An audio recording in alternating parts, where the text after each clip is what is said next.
Good to have you, Mary. Good to have you. Good to have you here. All right, as we do every weekend, every Saturday morning, we are live. We are discussing books. I mean, books are what's it called? Should I say that's where all the knowledge is, really. I mean, and if you're not reading, I don't know what you're doing with yourself, because Charlie, it's important to read. It's important to get orientation from those who have been where you are and who are doing more things than you are doing, probably, so that you can obviously do more than they are doing. So reading is very, very important. So that's what we are doing here. That's what the WealthCreators Book Club is all about. And this weekend, we are wrapping up on our discussion on the 48 Laws of Power. This is one of the books that have challenged me especially, and quite a few other people as well, because some of the laws in there are quite controversial. Yeah, but it's working, because I mean, it's one of the best sellers out there. So if people are adopting it and it's working for them, it looks like we have to adopt it as well. It's been quite an engaging read, and as I said, we are wrapping up today with a few of the remaining chapters, and then we'll move on to another book. And good to have you here, Ibrahim. Good to have you here, Mary, as well. I'm sure the others will join us, and those of us who are joining on social media, good to have you here as well. It's always great to be here to discuss this book. So we're going to get started. Ibrahim, how was your week? Mary, how was your week as well? I know it's your first time, but we have to ask how your week was, so we we cannot get on the same page. Yeah, so I would say the week has been Ibrahim, how was your week? Yeah, so the week has been very good. I mean, in school, joining a lot of is acting up. All right, so we are going to kick the discussion off from chapter 40. Yeah. Is it okay now? Find it.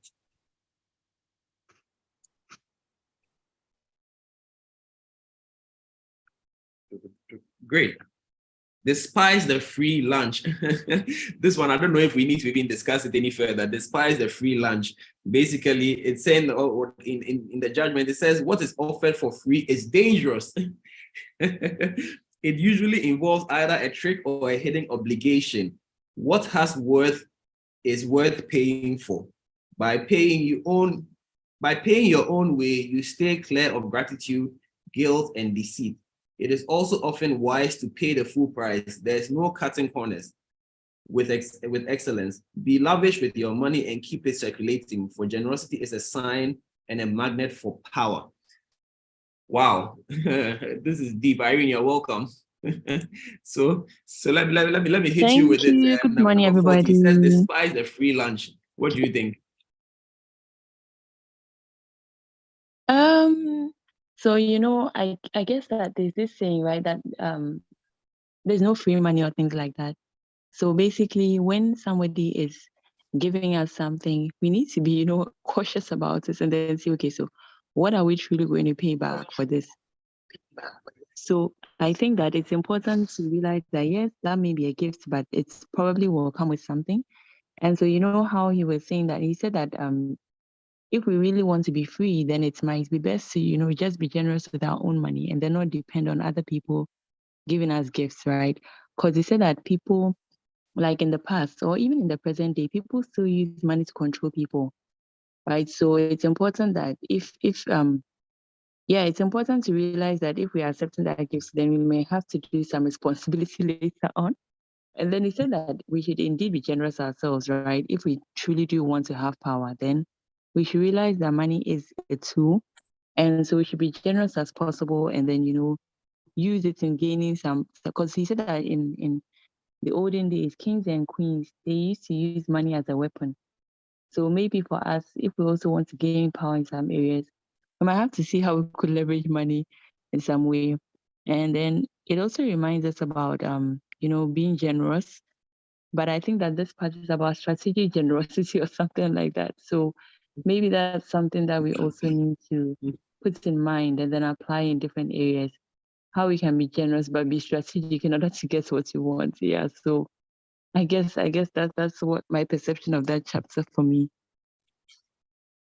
I mean, yeah, you're absolutely right, because Charlie, sometimes the things we go and get for free, the things that are on discount, the things that that they do promotion on, some of them are dangerous, and you fall victim to them because you are looking for a cheap way out. Other times too. I mean, kind of like for instance, the lottery or betting. It's an easy way out for a lot of people, right? And so they end up actually spending far more than they intended to spend, and that can be disastrous. I mean, for obvious reasons. So yeah, I mean, it's one of those things. And indeed, if you can pay for it, because when you pay for it, as the book is saying, you own it. And once you own it, everything else, it doesn't really matter. It's now yours, fully yours. No one cares what you actually do with it eventually. So Charlie, paying cash for things is very important. Of course, it does not mean that everything on discount, everything on sale is not good. I mean, you just need to be smart and understand that there's something to be had from whatever somebody is doing about their product. So you need to evaluate the things well before you jump in, to complicate your life. So that's what the law 40 is saying. But the reversal says the powerful never forget that what is offered for free is inevitably a trick. Friends who offer favors without asking for payment will later want something far dearer than the money you would have paid them. The bargain has hidden problems, both material and psychological. Learn to pay then and to pay well. Interesting. All right, number 41.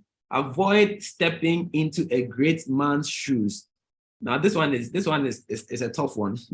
It says, what happens? I don't know what's happening in my voice. What happens first always appears better and more original than what comes after. If you succeed a great man or have a famous parent, you will have to accomplish double their achievements to outshine them. Do not get lost in their shadow or stuck in the past, not of your own making. Establish your own name and identity by changing course.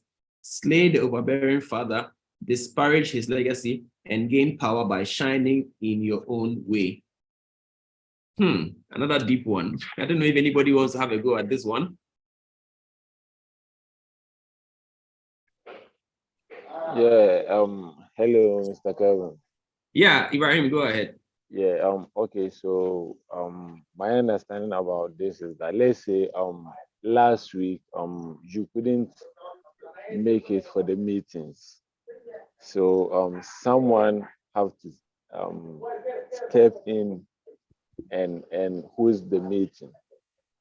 So we all know how you control the meeting, how the standard you set. So for someone setting, let's say if I'm setting to host the meeting, people would expect me to come up with a performance which is, let's say, equal to what you've done or beyond. If I am not able to do it, will expose me, or those listening to me, they won't feel the program as you used to do.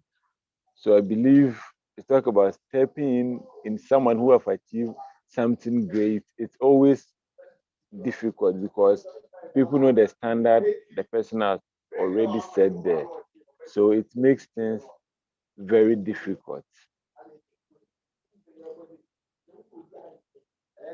But this your thing that you are trying to say that I'm a great man there. I mean, I don't understand. I mean, Charlie, we are just trying to read a book. Charlie, thank you very much. But I mean, I watched. I mean, I followed the discussion last week, and I mean that Irene did a very, very good job. I mean, she's already a superwoman. So Charlie, Irene, thank you very much for hosting last week. Thank you, Didi. Great. But yeah, I mean, if you have to follow somebody great, it's always challenging. I mean, the pressure on you yourself. I mean, it's like every step you are doubting your own self. You know, it can be quite challenging mentally and physically. You know, so it's definitely some one of those things that you have to prepare mentally, and you have to also try and do things a little differently. So you realize that when you watch history, especially the medieval history, when the kings and the royals, you know, whenever the son takes after the father, they always try to do something, and they try to outdo you know, what the father did. Some of them succeeded, some of them not so much, you know, and so it's one of those things that we need to kind of pay attention to. So it can be quite distressing, Charlie, but some people have done it to great success, others not so much. So wherever you find yourself, you make the most of it. And I think it comes down to preparation as well. You know, how are you preparing yourself to take up the role that you are kind of meant for. I don't know if that makes sense. Irene, what do you think? Yeah, I guess with what he's saying, with what he's saying, right? Definitely, you have to find a way to have your own role, right? With what he's saying in the book, because he basically says that the person ahead of you may have done some mighty things, and so that's the very reason that you need to chart your own course. Because if you are to follow along that course, maybe you might not be able to, outshine them in the same ways that they did. So basically, say that you create your own course and find something unique that you can use to create your own name, right? Because basically, it says that you shouldn't only rely on the past. Yes, the past has lessons, but you shouldn't only rely on the past. It's up to you to find new ways to carve your path and then create that name for yourself, right? Because just as you're saying, people have definitely done something great. You might not be able to outshine them. And then he said that you can't also necessarily create the same success by doing same as others did. So I guess maybe one key thing for me is that remembering that we are all, individuals with different kind of capacities. So how are we going to use our own capacities to shine in our own way, right? And then not fully step into other people's shoes and then just depend on what they did. Yeah. So I guess for me it's really about being that individual and then using your talents to carve your own path. Yeah. I mean, that'd be the whole story, using your own individual nuances to your best advantage. I mean, and I think that's what this book is all about. That's why it keeps going on. It gives you the Lord and it gives you the reversal. And ultimately, it's trying to tell you that even though these are some of the rules of engagement, if you yourself, if you haven't owned it or you don't know what you're doing or you haven't built the right reputation, some laws may not work for you. Other laws may work for you better, so you have to take responsibility. I think that's what's lacking. A lot of people don't like to take responsibility. So they just do things, anyhow, or they do things because somebody said it so that they can always go back and blame that somebody. But hey, ultimately, Charlie, once you cross a certain age, you are responsible. So you better take charge and then do the best you can with the limited resources you have available. So yeah, I definitely agree. Number 42, strike the shepherd and the sheep will scatter. Now this one there is just pure wickedness. Strike the shepherd and the sheep will scatter. It says trouble can often be traced to a single strong individual, the stirrer, the arrogant underling, the poisoner of goodwill. If you allow such people room to operate, others will succumb to their influence. Do not wait for the troubles they cause to multiply. Do not try to negotiate with them. They are irredeemable. Neutralize their influence by isolating or banishing them. Strike at the source of trouble and the sheep will scatter. Like I said, this one there is pure wickedness. Ibrahim, well, Mary, I don't know if you want to have a go at this one. What do you think? Yeah, okay, so to me, taking it from the Bible, when we talk about David and how do you say it? Goliath. Goliath was the leader of his group. And when David was able to kill him, it had an influence on his people. So I think always in a group, the leader is a key holder. He's the one who influences his people, his followers. So if you are able to pull him down, it will have an impact on his followers. They will, the vim they are having will go down because the one leading them, directing them is being killed or destroyed. So I think always in a group, if you want to take over a group, you first have to win the leader, and winning the leader, you have influence on the rest of the people. Thank you. That's a great analogy. I mean, yeah, when you strike the key person, everybody else, falls apart. And you see it also in the war movies, war strategies. That's why the generals, they don't really go into the battle. They stand at the back and then they just watch what's going on. Sometimes you think it's callous because, Charlie, why are you sending people to fight and they are standing at the back enjoying yourself? So, but I mean, it's understandable. They are there because they are the ones who are coming up with a strategy. So if they go into the battle too early and then they die, the battle is lost, because everybody, people need to be directed. People need direction. They need a focal point. I don't know how many of you have watched, I've forgotten the title, The Patriot. Yes, The Patriot. It's an American movie with Mel Gibson, where I think when the Americans were fighting for independence from the British, there was in the war scene, right? Or at least during battle, there's somebody that always carries the flag. That person doesn't hold a gun. That person doesn't do much of the fighting, but he just makes sure that the flag is always raised, and depending on the movement of the flag, the army knows whether they are going forward, they are going to the left, they are going to the right, or however. And when the flag falls down, the army begins to fall apart because they can't see what they are supposed to do. And so the first, in the war scene, in one of the final scenes, the person carrying the flag was shot, he was killed, and the flag fell. And as usual, the people began to fall apart. So the main character had to go drop his gun and pick up the flag and run with the flag so that everybody knew what was going on. And that kind of helped win the war. So it just goes to show that indeed the focal person is very, very important. But the book is talking about the negative side where, somebody is sowing seeds of dissent, somebody is sowing seeds of doubt, etc. You need to deal with that person quickly and effectively get him out of that place so that his influence does not spread. And as a business owner, this is very, very important. So those of us who are running businesses, those of us who are trying to start our own businesses, this is something that we need to take up as well. You might have a member of staff who might be sowing dissent. Charlie, deal with that person sharply. Don't let his dissent, spread in the ranks. Very, very important. Irene, let me hand over about chapter law 43 to you quickly. Okay, sure. That's fine. So let's go to law 43, where he speaks about working on the hearts and minds of other people, right? And so basically he speaks about having influence by working on the hearts and then the minds of other people around us. So let me share maybe some key points from that one, and then Ibrahim and then Mary, any other applications that you could add to that, then you could definitely do so. So he says that in order to seduce others, you need to operate on their individual psychologies and weaknesses, right? I guess that it's always said that, in order to best work with others or in order to get what you want at the end of the day, right? Because this book also speaks about some different forms of wielding power, right? So in order to get what we really want at the end of the day, we need to truly understand where people are coming from. We need to make that effort.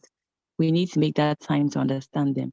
If we are just like, oh, I don't care about the people I work with, what people really want is not my concern. At the end of the day, we may live life all right, but we are not going to get the maximum that we want, or we are not going to truly be able to, explore the things that we could have because we don't really care about the feelings of others.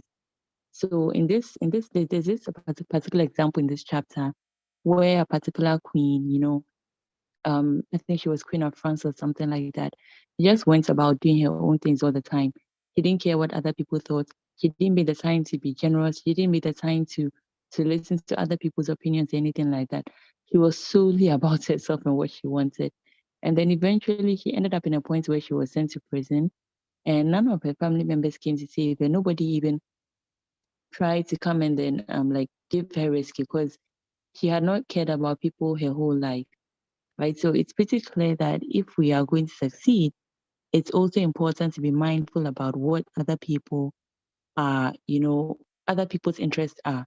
Right. And so maybe Ibrahim and then Mary, what would you, maybe a modern day application of this, should I say it that way?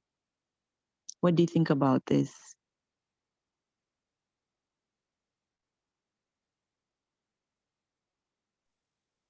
Hello, Irene. Hello, everyone. Hi, Mary. Good to have you here. Thank you. Oh, I think from this perspective of working from somebody's heart and mind, you have to really tap into the emotions of someone to get what you want from them. Like, for instance, assuming you need someone to help you, you need to know what they want, what their vision is, so you can identify with it so they can help you. I don't want to talk much. I want to listen in. Oh, but that is really great what you said. What you said, indeed, you need to tap into the vision of people, right? Because if you truly want, like, let's say Dr. Kelvin is building his business, if you truly want the business to succeed at the end of the day, If you want somebody to be able to step in for him when he's not available, then he needs to, care about his workers or his employees, so that when they step in for him, they are going to step in wholeheartedly, right? And then do the job as if you were there on the days when he's not available to do it. So just as you're saying, if you care about people, they'll buy into your vision and then support you. And then let's go to the reversal of this law. So he said that there is no reversal actually to this law. Like, you just have to, be mindful about what other people's interests are. Be mindful about, being that person who cares about how you can soften people and then break them down. And he also said that you should learn to charm and please others. Sometimes they say, oh, I don't want to charm anybody. Like, that's not my job. That's not my this. But interestingly, he says here that we should actually learn to charm and then to please others, and we'll get what we want out of life at the end of the day. So that's also a pretty interesting one, right? Ibrahim, I don't know if there's something you'd like to add. Yeah, thank you, Madam Mm. Irene.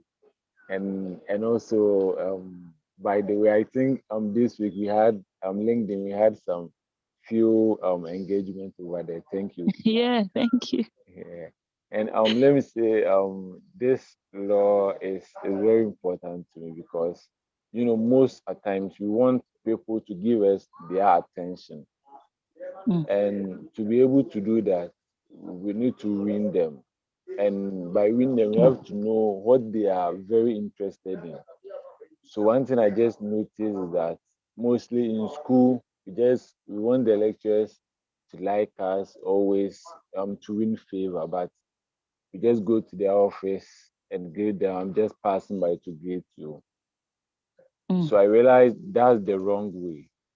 The best thing we have to do is just do a research about their profile, articles they've written, interviews they've done. So when you go to their office, oh, doctor, good morning. I read this about you and I didn't understand it. How were you able to do it? Because they put in much work to gain this thing. So when you mention it, they will be very interested to talk about you because they know you've also spent time to read about it. So mostly to win the heart and minds of people is important. And to be able to do that, we should find something which is in the interest of the people, and automatically we will win their hearts and their mind. Thank you. Yeah, that's really nice, Ibrahim. If we make the time to learn about others, then we'll know how to win their hearts. Yeah, just as you're saying, even in terms of school, if we make up our minds to like really listen to the lecturer's interests or find out what lecturers really want, we can eventually win their hearts at the end of the day. So thanks so much for sharing. Now let's go to Law 44. Crystal, you're welcome. So Law 44 says that dream and infuriate with the mirror effects. And so basically the description that it gives to the chapter is that the mirror reflects reality, but it is also the perfect tool for deception. When you mirror your enemies doing exactly as they do, they cannot figure out your strategy. The mirror effect mocks and humiliates them, making them overreact. So by holding up a mirror to their sights, you seduce them with the illusion that you share their values. By holding up a mirror to their actions, you teach them a lesson. Few can resist the power of the mirror effect. So I think that one key thing that he's saying this with this chapter is that you should try to imitate people as much as you want, as much as you should try to imitate people a lot. Let's take it back to what Ibrahim was saying about finding what our lecturers want. If we find out what our lecturers want and then do things along those lines, it'll be much easier to win them over to our side. Right. So in the mirror effect, basically, if we are trying to follow along with other people are doing and then behaving the way that they are behaving, then it's could one advantage of that is that it could help us to win them over to our side. Right. And then interestingly, on the other side of the application of this law, he said that we could use the mirror effect when we are not pleased with what somebody did. So for instance, what we could do is that if somebody does negative behavior to us, we should mirror back negative behavior so they see that what they did was wrong and we're not particularly pleased about it. Right. And so I don't know, maybe Ibrahim, Mary, Crystal, what would you like to share about this as well?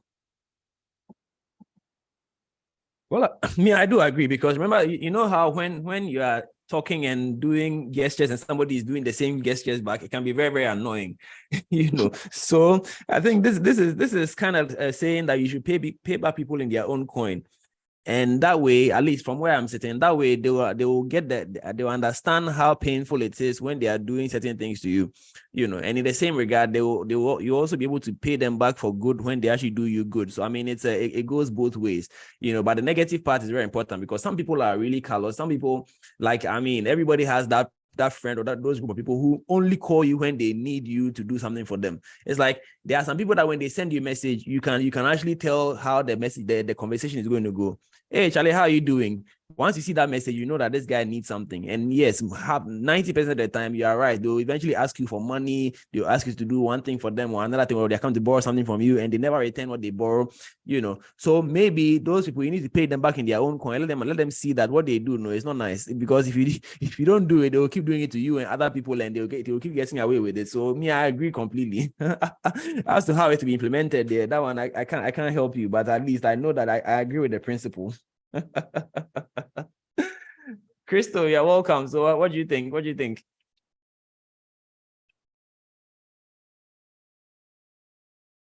Or Ibrahim, anybody has an opinion as well? Oh, I think you guys have given the best explanation. All right. Well, yeah, let's go to the reversal and see what it says in the reversal. It says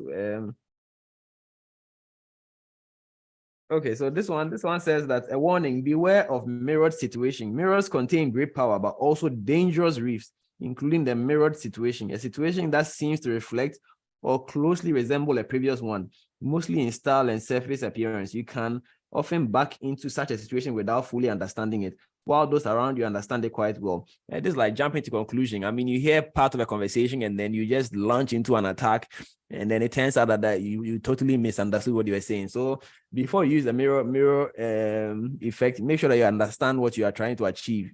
You understand both sides of the situation, and then you do with it as you see fit. You know, and as I keep saying, that's basically the central theme in this book. Don't just do things because, you know, take your time and understand what is going on, and then do what you have decided to do and own it. You know, take responsibility. I think that's the central theme in this book, all through the chapter that we have read so far. All right, so let's go on to chapter 45 or law 45. It says, preach the need for change, but never reform too much at once. Everyone understands the need for change in the abstract, but on the day-to-day level, people are creatures of habit. So true. Too much innovation is traumatic and will lead to revolt.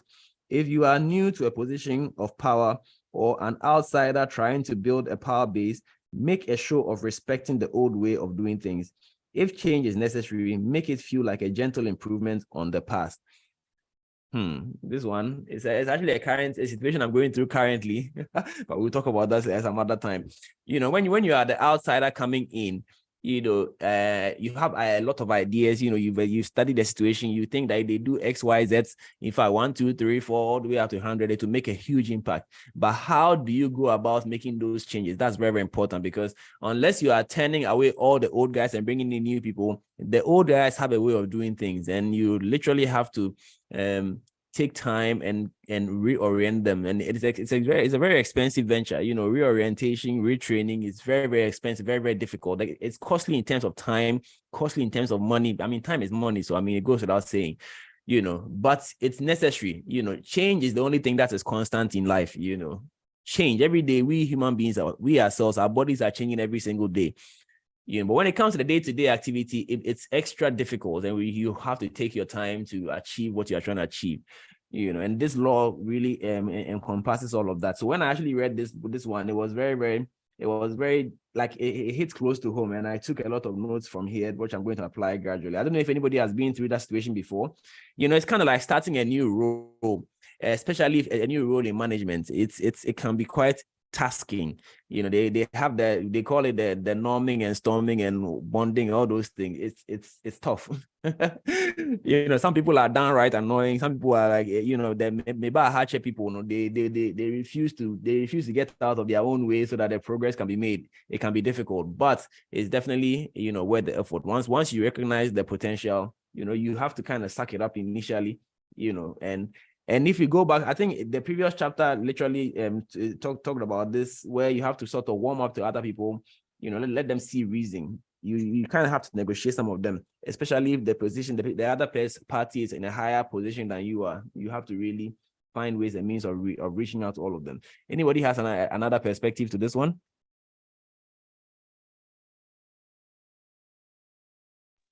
Now, maybe just to add up, basically, you know, it says that humans are creatures of habits, which is really true.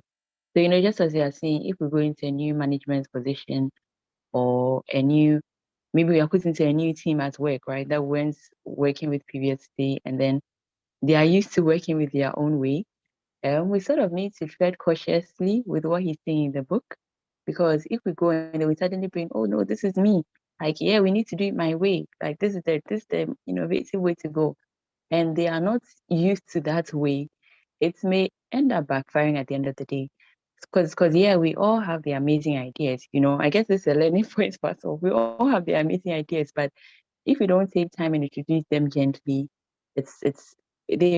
people won't implement them at the end of the day. Yeah. So maybe we might need to find the right way to work with others. Or as he said in the book, like, remember to blend traditional things while trying to bring in the change. And then that could actually help us achieve the change at the end of the day. Yeah.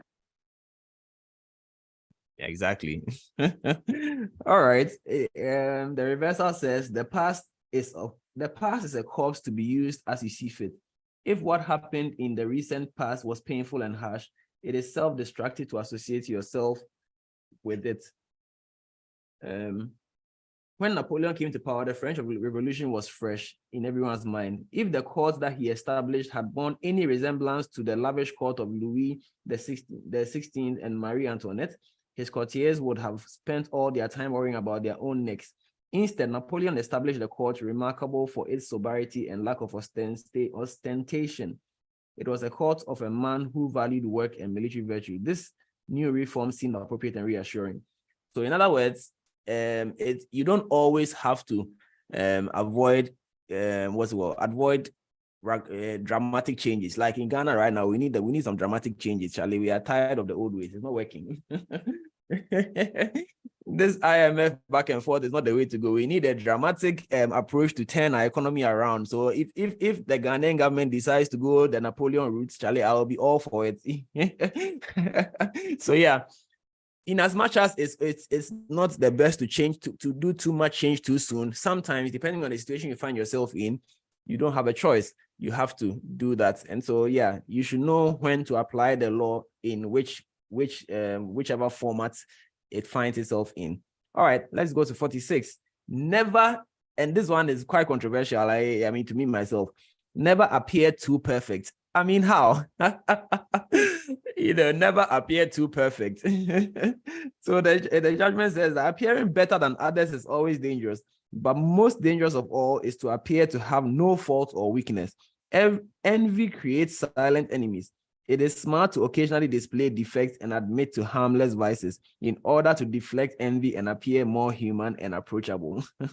Only gods and the dead can seem perfect with impunity. Charlie, what do you think? As for this one, let's have a discussion. What do you guys think? Christo, Ibrahim, Mary, Irene, what do you think about this one?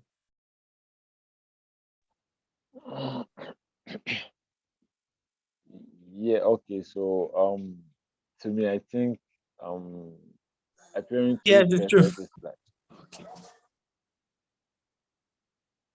yeah, so Ibrahim, please go ahead. yeah, appearing too perfect is like you yourself always trying to overshadow people. So let's say in school like this, we have people who are very good, who are brilliant, no matter, I like it will be very difficult to even score more than them. But in a situation where always they try to appear like, yeah, I know, yeah, this, like it creates envy. In a situation where I know this guy who is our group facilitator, he teaches very good. But always, we all love him, but always, we want to like overshadow everyone. We want to talk, appear that people will see that, yeah, this guy is good. So even when someone explains something, at a point, we know the explanation is good. So you have to continue with different things. He will still come in to what? To explain it. To a situation where yesterday someone was solving a question and he just came in and he said, this question, this is the answer. I know the easy way to solve it. So though he is good, but appearing too perfect in everything creates envy because you are in a situation, there are people there maybe that particular work, they can also do it and they will win favor. But you coming in, you win the favor, so it creates envy. Thank you. Thank you very much. Crystal, you wanted to say something earlier. Yes, it's true.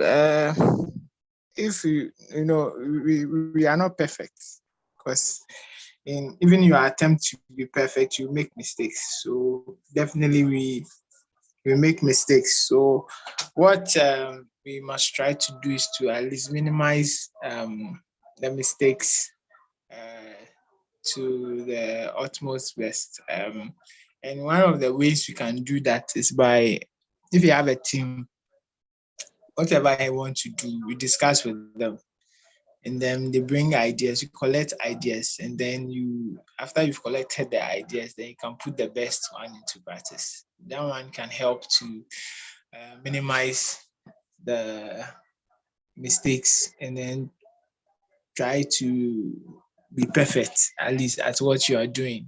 Once you are using the ideas of other people, and that one too can get them involved, because when you were planning to do whatever you are doing or want to do, they all brought their ideas, and it is the ideas that they brought that you are putting into practice. So once they see that their ideas too, their idea is what is being put into practice, they will get involved and try to play along and make things work.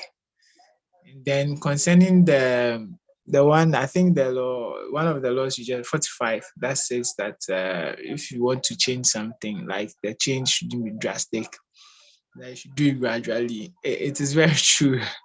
That's what myself I'm facing, at where I am now at the church. The church is not really, there are people who are not really accustomed to, or they are not used to going out to do outreach and get people. So as I'm talking to you, even this morning, we've planned to do outreach, and it's only two of us who are here. And then so we are still waiting to see if some more people will come. So it's true. So sometimes I've come to realize that it's not something they are really used to. So I have to have patience. And as I'm teaching them to learn to do outreaches and be so winning conscious, I have to have patience for it to get into them, so that they can form that new habit of doing outreaches actively. Because I realized that my impatience making me frustrated, because the way I wanted them to do, they are not doing it the way. I planned some church events once, when I told them that everybody should bring somebody. Everybody, the day came, they all came with nobody. Hey, nobody, they didn't come with anybody. So at the end of the day, I had to stop the service at a point and tell them that, look, everybody go. Anybody you find in the area, I'll pull them to the church. And Charlie, still, it was with little results. So, so most of the time, if you want to bring change, it's true that you have to, and if you are new in the place, you have to do it gradually, else to backfire in your face. Thank you. Yeah. Thank you very much. Thank you very much. But then I do have a counter question, you see, because basically this is saying that it's talking about don't appear too perfect. So it's talking about perception, right? Because like Crystal said, nobody is really perfect. Everybody has their issues that they are dealing with. But if I go out and, for instance, I'm going to do a program, or I'm going to attend an event or something, of course I want to look the best. I want to appear, somebody who knows what's up. So then, are we saying then that we shouldn't create that perception? We should create a perception of an accident-prone person, or somebody who is not who they really are, because we want to win people over, or how? Well, I mean, what exactly are we doing? Let's get practical with this particular particular law. What exactly does it mean when it says don't appear too perfect? Are we saying that we should intentionally go and fall down when I'm wearing a tuxedo or wearing some agbada or something? Like I should intentionally fall down just because, or how? You get what I'm saying? Or I should intentionally make my dress dirty because I don't want to appear too perfect. Like I don't want to appear like I have money, or I mean, what exactly does this law mean? That's my confusion right now. No, I don't think it has to do with the dressing. No, I think what it is trying to say is that, when you make mistakes, don't beat yourself. Don't beat yourself up, or don't get yourself worked up, with the mind that you shouldn't have made that mistake. Because if your mind is that everything is supposed to be perfect, you're not supposed to make any mistakes. When in the process you make a mistake, you realize that you tend to be moody, you are not happy that things didn't go the way you expected. So it's a perception. What you are supposed to do is that make room for mistakes. Expect that at least there will be mistakes along the way, so that when it happens, then you know that, okay, it's one of those things. You just adjust and pick yourself up and keep moving. So let's say with the event, you are the MC, and you're supposed to, in making your speeches, sometimes your tongue can get twisted and some words will not come out the way you want to pronounce them. And in that situation, what would you do? You just laugh at yourself and then just continue. That has to do with public speaking. So you just laugh at yourself and just correct yourself and keep moving. If you want to appear perfect, you make a mistake, you wouldn't pronounce the thing well, and then you after you have left stage, you see that you go backstage and you are feeling bad that, okay, I should have said this, or I should have done this way. So you just make room for mistakes and expect that at least there will be some hitches somewhere, and then when the hitches happen, you just adjust yourself and then just keep moving. I think that's what the law is trying to say. Okay. Any other takers?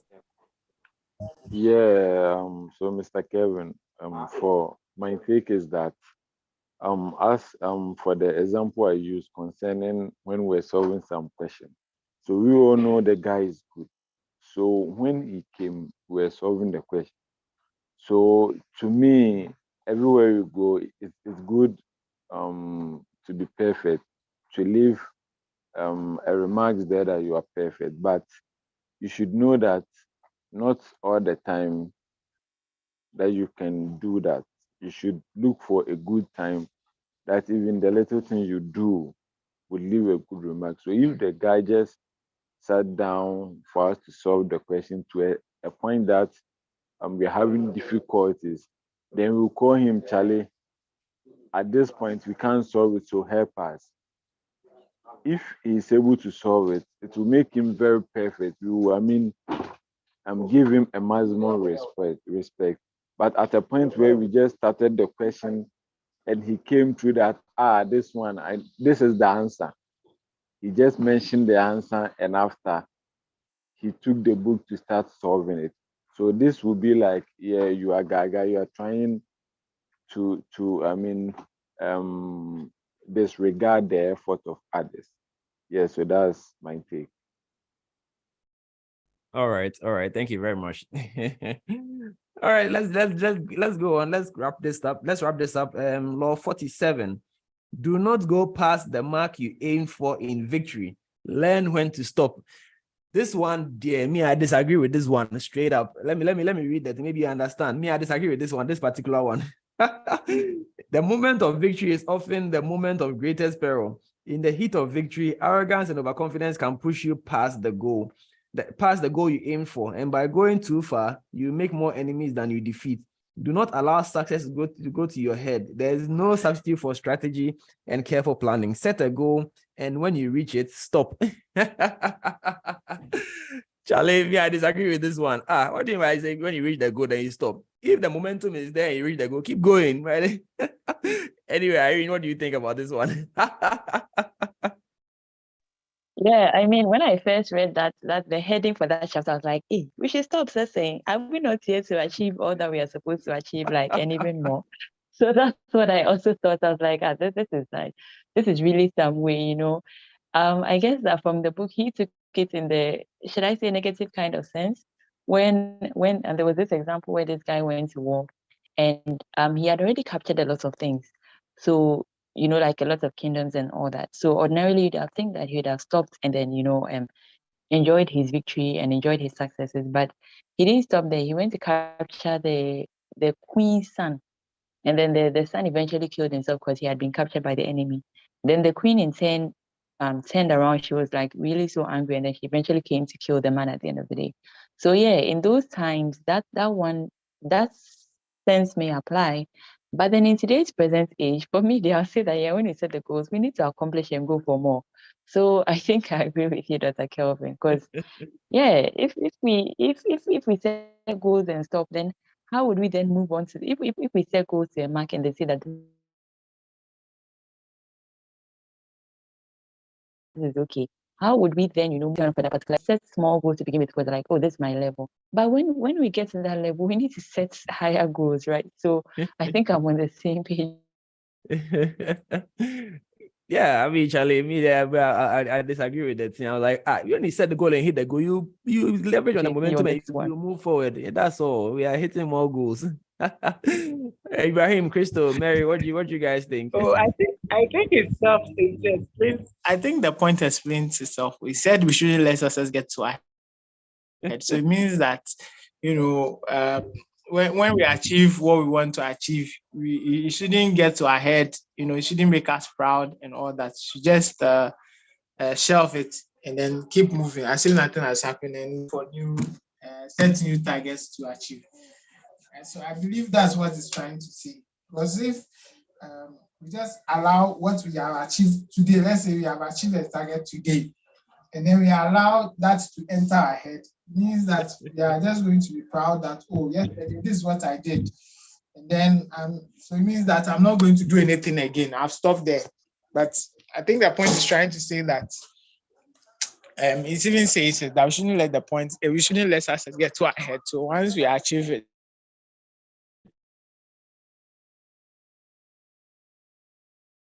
did we lose Crystal? she just forget about other. Yeah. All right. Well, I think the reversal will actually help us understand the thing. So the reverse, I said, as Machiavelli says, either destroy a man or leave him alone entirely. Inflicting half punishment or mild injury will only create an enemy whose bitterness will grow with time and will take revenge. And so basically, the way I understand this, putting everything together, is that if you are not ready to go all out to achieve a goal, then don't even bother setting the goal. So you set a goal, you go all out, you make it happen. Then you sit back, you evaluate, and then you see where you went wrong and where you can improve. You put measures in place to ensure that you don't go back, you don't lose that goal that you have gained, and then you set another goal, and then you go forward with it. So basically, you plan, you execute, then you evaluate the plan and the results, and then you improve on it. You move on to the next level. So that's how I understand what this law is actually trying to say, and it makes sense. It makes a lot of sense, All right, and then I don't know if anybody has anything you want to add to that before we go to the final chapter.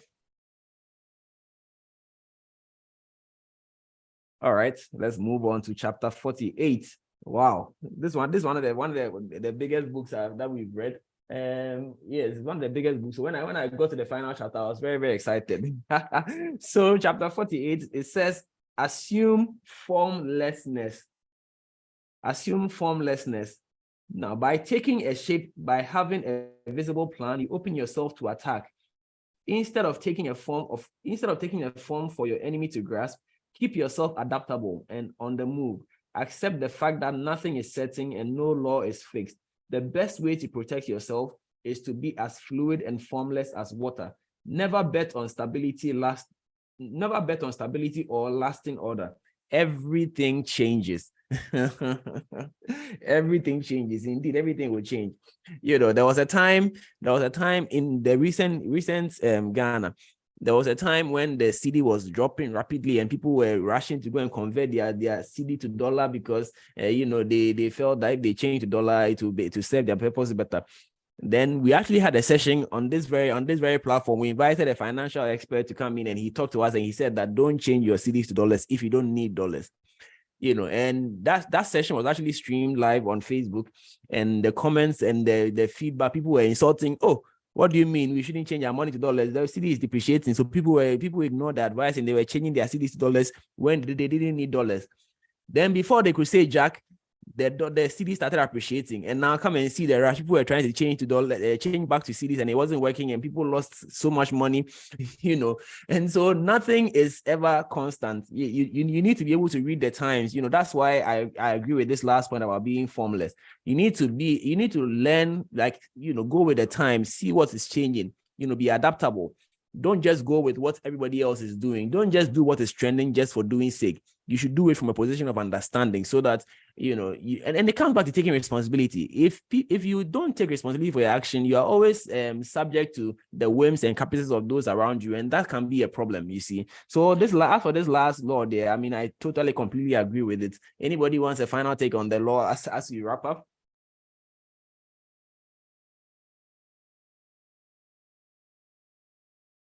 Crystal, Ibrahim, Irene, and Mary. Yeah, I think that for me, with this law 48, right? Yeah. Okay, so I think that for me, it speaks about innovation with the way that he's speaking about it. So I think that's one key thing. Because definitely, if we are going to succeed in different areas of life, then we need to be as innovative as possible, right? He spoke about how these guys who were in the olden times, the Spartans, they like to go to war, and so they kept their war attitude all the time. They didn't really like to change it into some other kind of people. And then they spoke about the people of Athens or Athens, and then for them, they were always fluid. They were always changing to the times. They were always adapting, right? And so basically what I get from that is that if we're to succeed in life, then we also need to be willing to change according to the times, right? And then not stay static. We're in a world where we are growing every day. The internet is growing. This is growing. That's great. Like there are lots of things happening.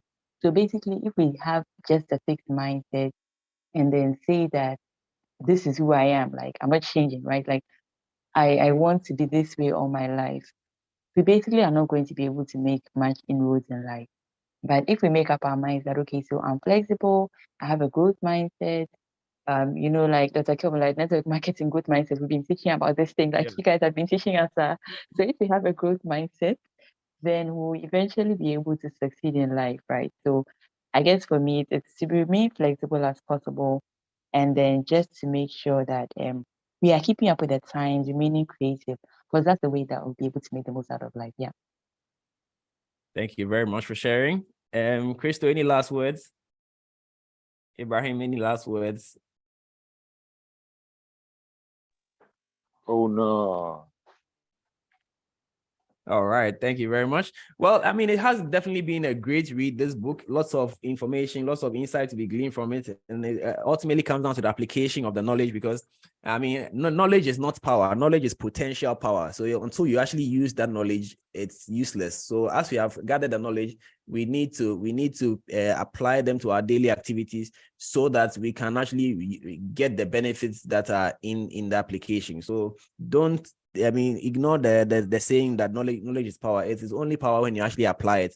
And now we've got a lot of knowledge, so let's apply it and then get the power. The book says 48 lots of power, so let's apply it and actually get the power. and then do with it what we wanted to do in the first place.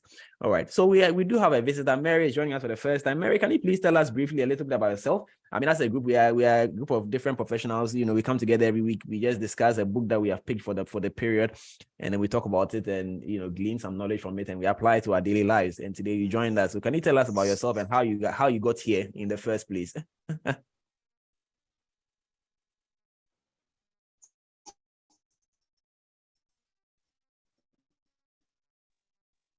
Hello, we can't hear you, my Mary.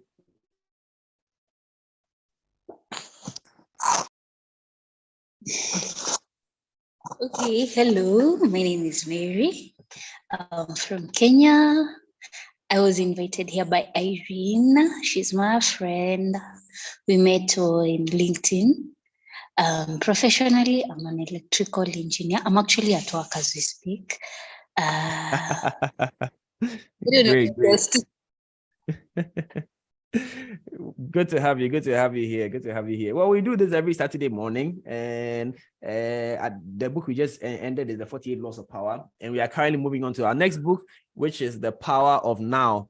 So if you don't have it, please grab your copy. This book there, we should finish it after reading this book, this big book. Look at the size difference. And so this book, we should be able to finish it in 2 weeks. So we are reading The Power of Now as our next book. So let's grab our copies. It's by Eckhart Tolle. Let's grab our copies and then let's dive in, because the brain is the only organ that can be expanded beyond its boundaries. So let's keep expanding the brain, and everything else will fall in line. So thank you very much for joining us this morning, and I wish you all a fabulous, productive week ahead. But first of all, I mean, a restful weekend. So let's enjoy the weekend, and then let's look ahead to a very, very productive week ahead. Thank you very much, and have a fabulous day. Bye. Bye. Everyone. Mary. All right. Bye-bye.